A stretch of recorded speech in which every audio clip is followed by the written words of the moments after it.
بسم الله الرحمن الرحیم. لویر دیر خال کې روغه کېده، جرګه کېده او لس مړي او څلوېښت کسان جوبل شو، زخمی شو. حالت تشویشناک دی. دې باره کې تاسو له یو مشوره در کوم، مخکې ما ورکړې وه چې کله جرګه کوئ نو مدعي او مدعی یو ځای مه کېنوئ، مهرباني وکړئ. دا خو ناپوهه جرګمار یا روغې کوونکي چې مخامخ کېني، هغې نه خو جګړه جوړېږي. او چې کله داسې روغه کوئ، جرګه کوئ، خبره کوئ، نو چې جرګمار کمي څلور زیات جرګمار، هغې سره هم کار خرابېږي. ځکه چې ما جرګې کړي نو ما ته دې تجربه ده، الحمدلله.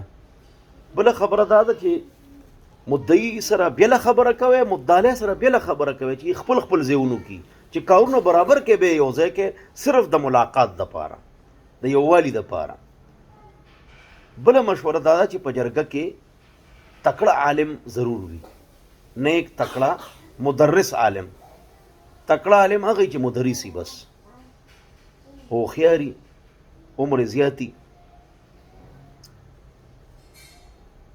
تجربه کاری، چې عالم پکې ضروري، چې شریعت نه خلاف فیصله ونه شي.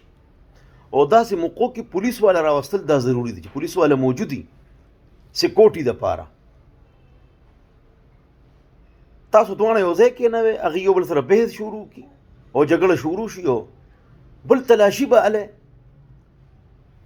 چې ټول کار تاسو برابر کړ، اوس یو بل سره ملاوئ نو روغ خو شوه که نه.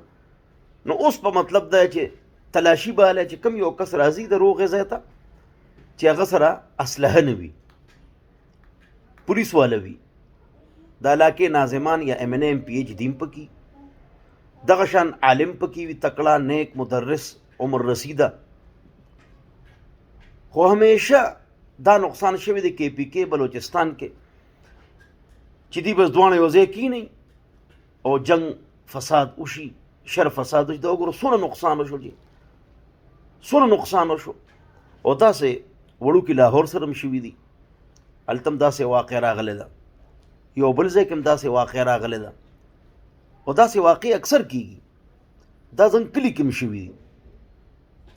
نو داسې نه دي کول پکار.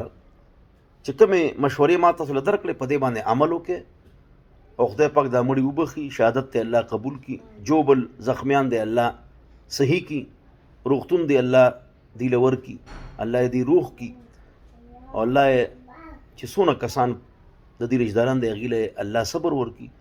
مونږ خو ډېر زیات خفه شو، خو په دې مشورو باندې ضرور عمل وکړئ. او دا میسج ویډیو جرګماران، ملګري، دوستان، عالمان او دغه شانه ناظمان او پولیس والا هغې ته ورسوئ. د پښتنو سیسټم د ټولو قومونو جدا دی او ښه سیسټم دی الحمدلله. جرګه مسله حل کوي، جرګه جګړې ختموي. نو په دې خبره عمل وکړئ، په دې مشوره عمل وکړئ.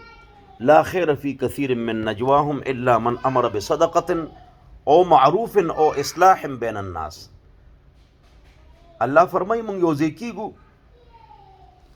خلک یو بل سره کینی، مشورې کوي. درې مشورو کې او ناسته کې بیټکونو کې خیر دی. نمبر 1 چې پای کې د صدقې خبره وشي چې په غریبانو صدقه کوو. دویم چې د دین دعوت په چلو، د تبلیغ کار به کوو.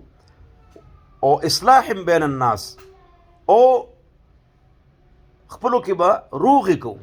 نو جرګه روغه کوي، جرګه امن راولي. نو په دې خبرو عمل وکړئ. الله دې په دې خبرو مال او تاسو د عمل توفیق نصیب وګرځي. واخر دعوانا الحمد لله رب العالمین وصلی الله علی النبی الکریم.